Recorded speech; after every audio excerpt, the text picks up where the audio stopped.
প্রত্যেকদিন ভালো ভালো রান্না করি, এই জন্য তোমরা আমার ভিডিওতে লাইক, কমেন্ট, শেয়ার করো না এবং কি ফলো করো। ছোট থেকেই শুনে এসেছি আদরে ভাত নাকি ভর্তা এবং শুটকি দিয়ে মজা, তাই আমি আজকে শুটকি রান্না করব।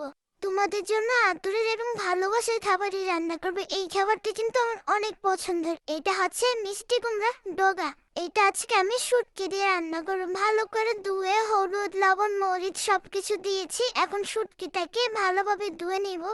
পরিষ্কার পানি দিয়ে একটু ভালো করে ধুয়ে তারপর এটাকে আমি তরকারিতে দিয়ে দিব।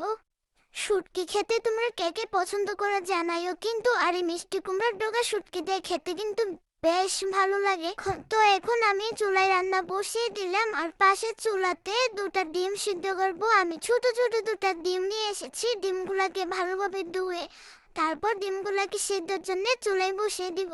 তোমরা সবাই তোমাদের পছন্দের খাবারটা আমাকে কমেন্ট করে জানিয়ে দিবে। আমি তোমাদের সেই খাবারটা আমার এই ছোট্ট মিনি কিচেনে রান্না করে তোমাদের সাথে শেয়ার করব এবং তোমাদেরকে কিন্তু দাওয়াতও করবো। তোমরা কিন্তু তোমাদের পছন্দ খাবার খেতে আমার এই ছোট মিনি কিচেনে চলে আসবে। খেয়ে দেখবে আমার মিনি কিচেনে রান্না কত সুস্বাদু হয়।